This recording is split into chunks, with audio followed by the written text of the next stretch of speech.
Aujourd'hui, ce n'est plus à démontrer que l'email marketing, c'est un des canaux les plus importants, les plus rentables pour vendre ses services ou ses produits en ligne.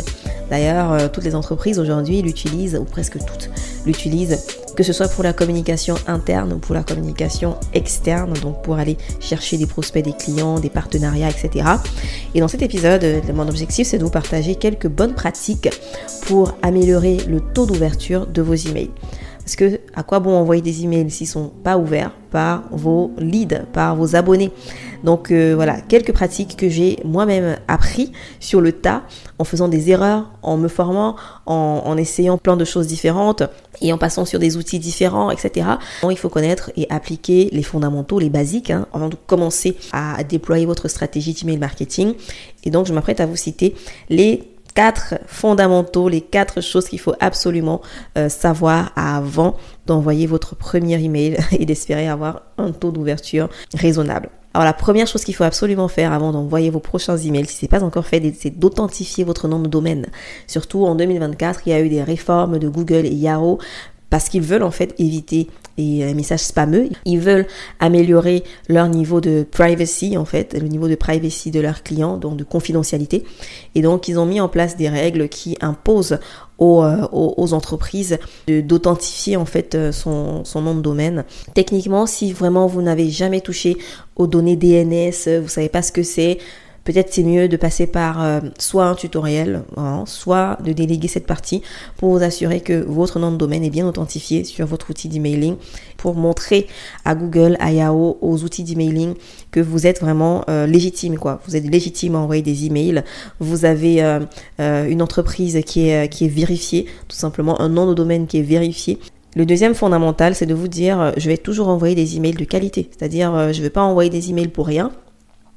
Et quand j'envoie mes emails, je veux que les gens ouvrent et qu'ils soient contents d'avoir ouvert mon mail. Donc ça va créer une habitude auprès de vos abonnés, parce que voilà, ils vont se dire, quand c'est Isis qui envoie le mail, il y a toujours une information pertinente, importante, intéressante, il y a toujours quelque chose d'intéressant.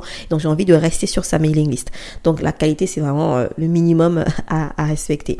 Troisième fondamental, connaître les chiffres. Vous devez analyser vos chiffres. Et aujourd'hui, tous les outils d'emailing ont à minima un tableau de bord qui vous montre vos taux d'ouverture, vos taux de clics ou le taux de rebond, ce genre de choses. Bon, il faut savoir qu'en termes de statistiques, un taux d'ouverture moyen, toute industrie confondue, c'est 22%. Donc, si vous êtes en dessous de 22%, ce qui est un problème, il faut peut-être revoir la checklist que je vais vous proposer aujourd'hui. Si vous êtes au-dessus de 22%, vous pouvez aller encore plus loin grâce à tout ce que je vais vous partager aujourd'hui. Des chiffres qu'il faut également connaître, c'est votre taux de désabonnement. Évidemment, les gens vont se désabonner. Il ne faut pas que ce soit pris personnellement, il ne faut pas que ce soit un facteur ou quelque chose qui vous affecte, vous, parce que c'est des humains, il y a des gens qui vont peut-être pas être intéressés, ou il y a des gens qui vont venir pour avoir une information bien précise et puis ils vont se désabonner parce que finalement ils n'ont plus besoin forcément de ce que vous avez apporté. Il y a plein de raisons qui peuvent faire que des abonnés se désabonnent de votre mailing list. Donc il faut toujours vous dire, je connais mon taux de désabonnement, et donc si je veux faire grandir ma liste d'emails, il faut que le nombre de désabonnements que j'ai chaque mois soit inférieur au nombre d'abonnements que j'ai chaque mois. Et enfin, avoir toujours un lien de désabonnement dans vos emails. Si vos mails ne contiennent pas de lien de désabonnement, il y a de fortes chances qu'ils arrivent dans les spams, qui soient un peu red flaggés par les outils d'emailing. Voilà les 4 fondamentaux qu'il fallait savoir avant de parcourir la checklist. Si vous ne respectez pas ces 4 fondamentaux, ça sert à rien d'aller suivre les astuces, d'aller appliquer les bonnes pratiques que je vais vous citer aujourd'hui.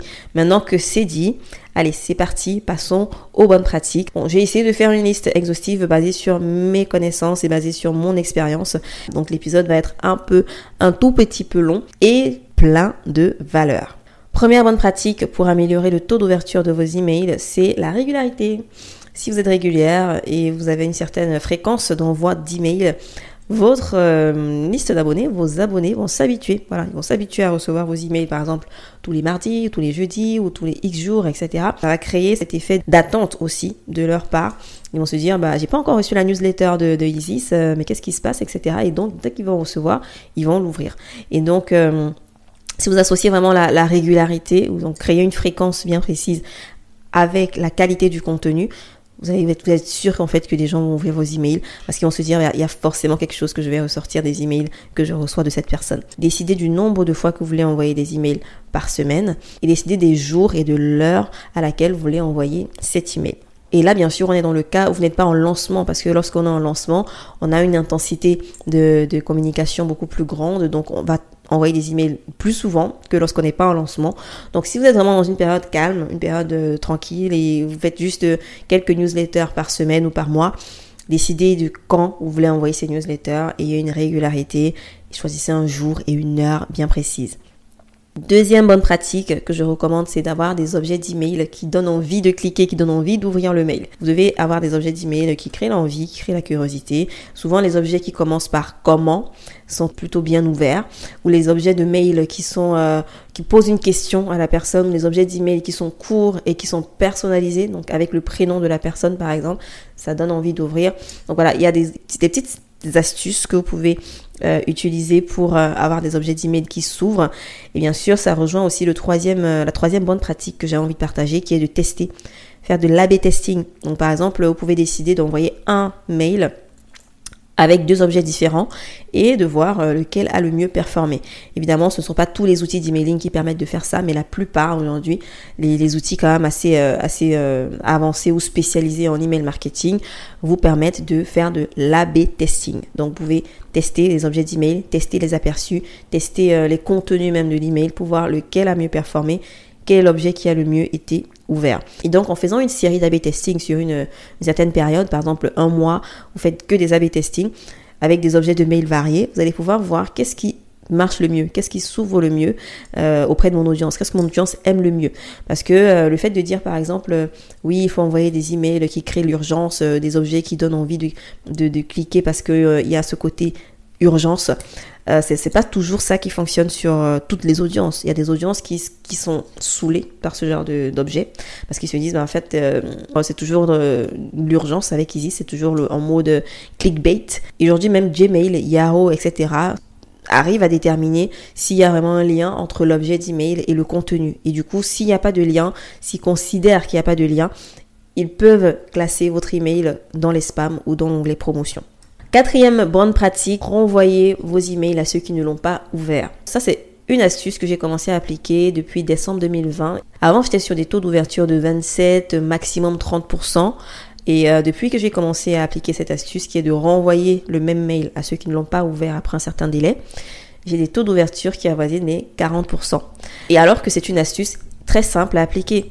L'idée, c'est de se dire, si au bout de 1, 2, X jours, la personne n'a pas ouvert mon mail, je vais lui renvoyer le même mail, peut-être avec un objet différent, peut-être avec un aperçu différent, peut-être avec un contenu différent. Je vais renvoyer mon mail. Et certains outils vous permettent de le faire automatiquement. Évidemment, il ne faut pas en abuser parce que finalement, si vous faites ça tout le temps, avec chaque mail que vous envoyez, vous risquez aussi d'être mal perçu par vos abonnés. Parce que parfois, il y a des abonnés qui n'ont pas ouvert vos mails parce que voilà, ils n'ont pas ouvert leur Gmail depuis un certain temps. Donc, ils ont juste loupé. Donc, imaginez qu'ils arrivent et ils voient des doublons de mails à chaque fois. Tous les mails que vous avez envoyés en doublon, ça peut faire mauvaise impression. Donc, à utiliser avec parcimonie. Si par exemple vous avez une campagne importante, une information importante à passer et vous voulez absolument que vos abonnés aient l'information, vous pouvez utiliser cette option-là pour augmenter, voire doubler comme moi, votre taux d'ouverture. 5e bonne pratique pour améliorer votre taux d'ouverture de mail, c'est d'éviter les termes spammeux. Parce que si vous avez des termes spammeux, je vais définir ce que c'est dans un instant, vos emails iront probablement dans l'onglet spam ou dans l'onglet promotion. Il y a des mots en fait que vous allez mettre dans le contenu de vos emails qui peuvent probablement être identifiés comme spammeux par Gmail, Outlook, Yahoo, etc.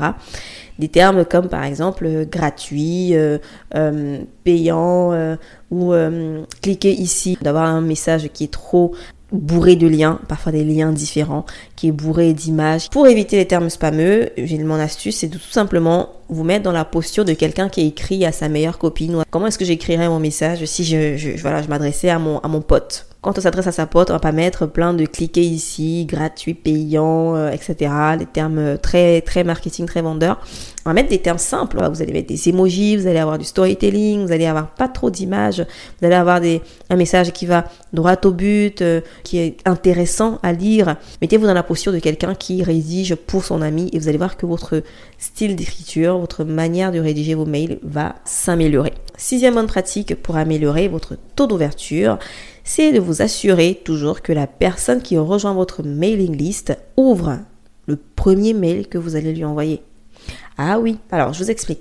Quand quelqu'un va rejoindre votre mailing list, c'est souvent via un lead magnet. Donc, il va s'inscrire à un webinaire ou sur un formulaire de votre site. Il va prendre peut-être un PDF, je ne sais pas quoi. Il va venir via un événement. Bref, quand il arrive sur votre mailing list, il va recevoir un message de votre part, un mail de votre part. Souvent, c'est un mail de confirmation ou un mail de livraison du lead magnet, etc. Et donc, ce premier mail est vraiment déterminant parce que s'il n'est pas ouvert, si les premiers mails que vous envoyez ne sont pas ouverts, ça envoie un message à la personne que peut-être qu'elle n'a pas donné son autorisation pour recevoir des mails. C'est probable que les prochains mails que vous envoyez aillent dans ses spams ou dans son onglet promotion.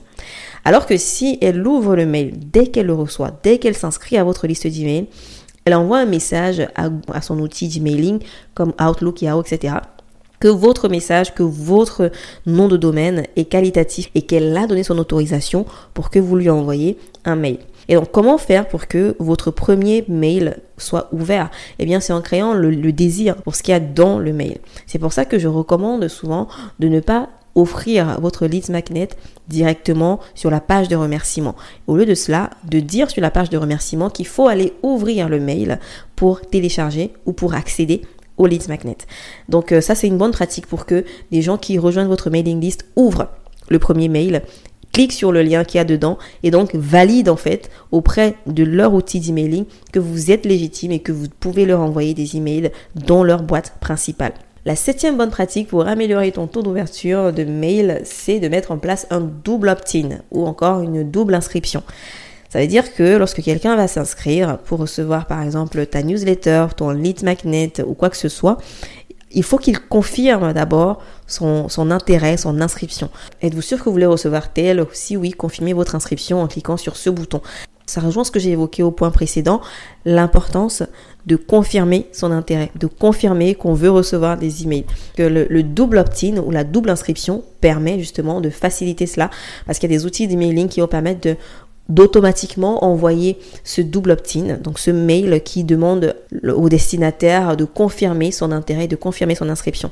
Parce que les prochains mails que la personne recevra de vous auront une très forte probabilité d'arriver dans sa boîte principale et non pas dans les spams ni dans l'onglet promotion, tout simplement parce qu'elle a confirmé qu'elle voulait être inscrite. Elle a validé son intérêt en cliquant sur le lien qui se trouve dans le premier mail qu'elle a reçu de vous. C'est tout pour les bonnes pratiques pour améliorer le taux d'ouverture de tes emails. Donc, j'espère que cet épisode t'aura apporté de quoi passer à l'action, de améliorer ta stratégie d'email marketing et que ça pourra t'apporter plus de chiffre d'affaires par derrière du coup.